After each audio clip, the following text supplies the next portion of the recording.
Assalamualaikum warahmatullahi wabarakatuh. Perkenalkan, nama saya Delia Ramadanti Wahida dari kelompok 8 4B PGSD beserta rekan saya Siti Zaidatun Nikmah. Pada kesempatan kali ini kami ingin mempresentasikan perencanaan pembelajaran dengan materi desain evaluasi pembelajaran. Untuk lebih jelasnya lagi akan dijelaskan oleh rekan saya. Silakan Nikmah. Saya akan menjelaskan materi desain evaluasi pembelajaran, yaitu ada pengertian desain evaluasi pelajaran, tujuan, makna evaluasi pembelajaran, teknik evaluasi atau penilaian dalam pembelajaran, ruangan lingkung evaluasi pembelajaran, yaitu ada fungsi evaluasi pembelajaran, prinsip-prinsip evaluasi pembelajaran, prosedur evaluasi pembelajaran, jenis dengan bentuk evaluasi pembelajaran. Pengertian evaluasi pembelajaran.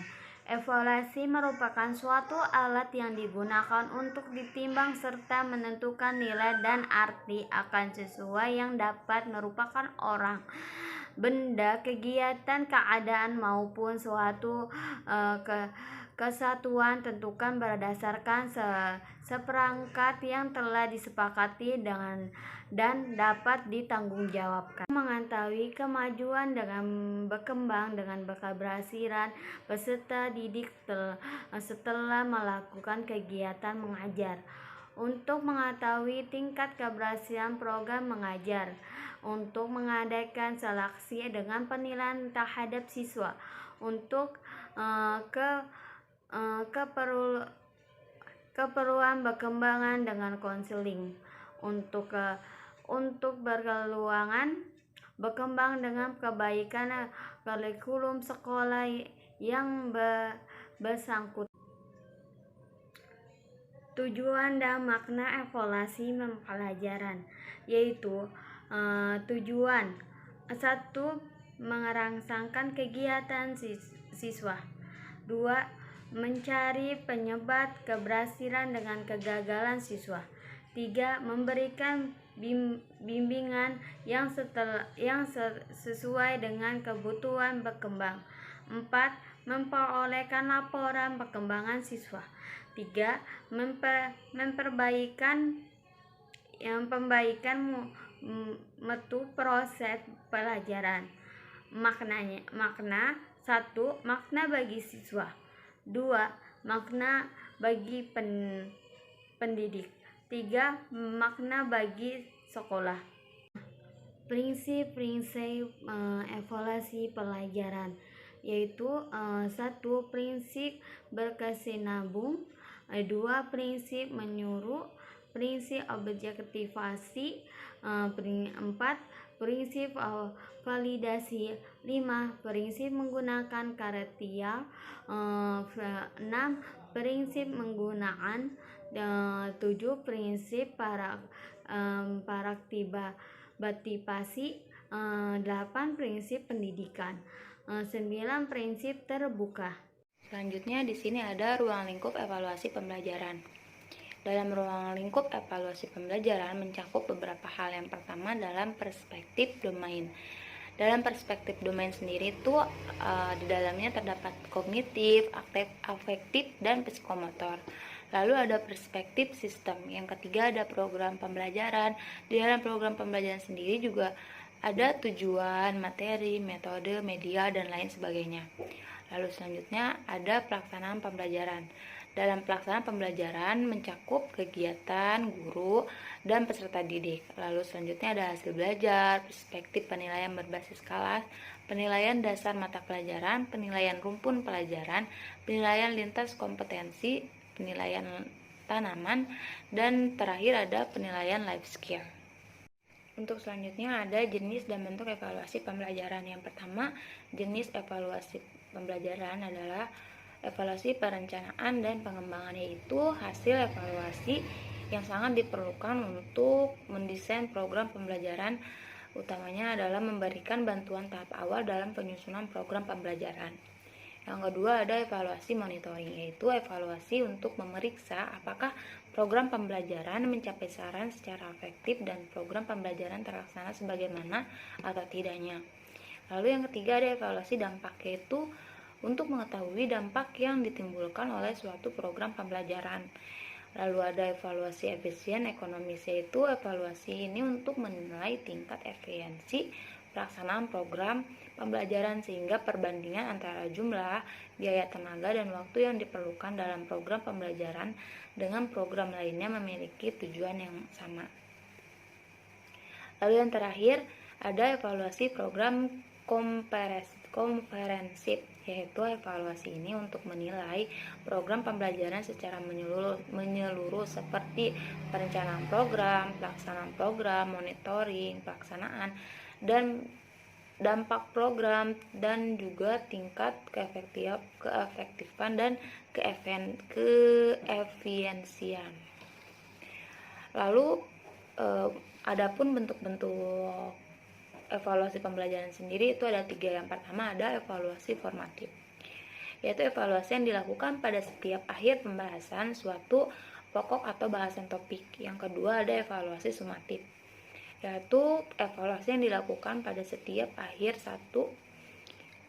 satuan waktu yang di dalamnya tercakup lebih dari satu pokok.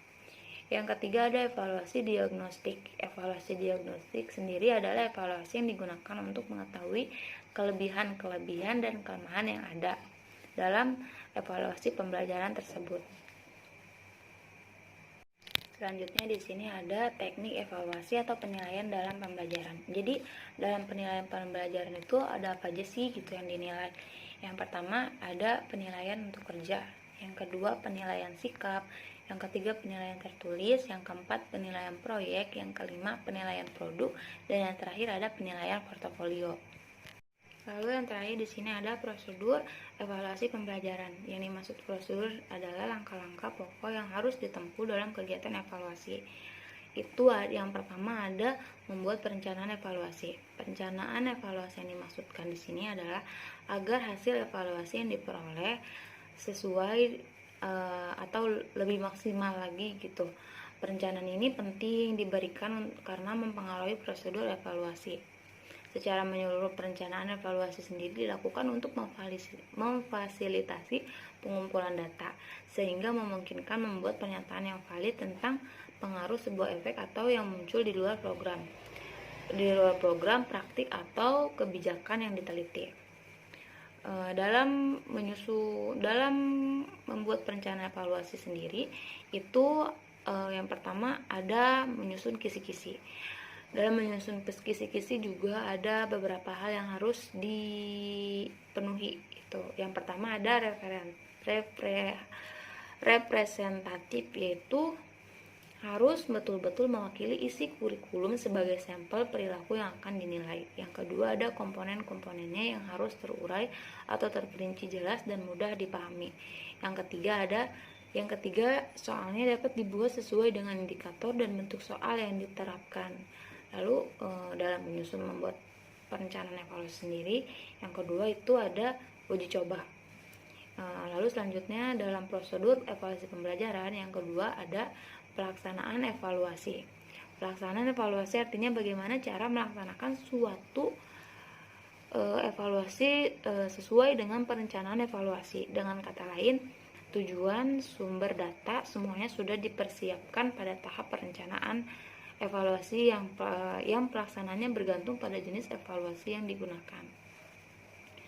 Yang ketiga ada pengolahan data. Setelah data kita kumpulkan, baik data itu dari kita langsung yang mengadakan kegiatan evaluasi maupun dari orang lain yang melakukan evaluasi yang kita maksud, data tersebut harus kita olah. Mengolah data bukan berarti mengolah data berarti ingin memberikan nilai dan makna kepada tester mengenai kualitas hasil pekerjaannya. Yang keempat ada penafsiran hasil evaluasi.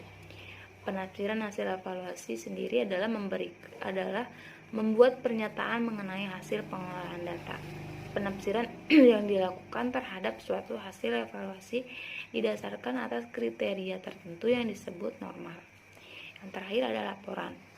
Semua kegiatan dan hasil evaluasi harus dilaporkan kepada berbagai pihak yang berkepentingan seperti kepala kepemimpinan atau kepala sekolah, pemerintah, dan peserta didik itu sendiri. Hal ini dimaksudkan agar hasil yang dicapai peserta didik dapat diketahui oleh berbagai pihak dan dapat menentukan langkah selanjutnya. Di samping itu, laporan juga penting bagi peserta didik itu sendiri agar ia mengetahui kemampuan yang dimilikinya. Dan atas dasar itu, ia menentukan kemana arah yang harus ditempuhnya serta apa yang harus dilakukannya. Mungkin cukup sekian presentasi dari kelompok kami, kurang lebihnya mohon maaf. Wabillahi taufiq wal hidayah. Wassalamualaikum warahmatullahi wabarakatuh.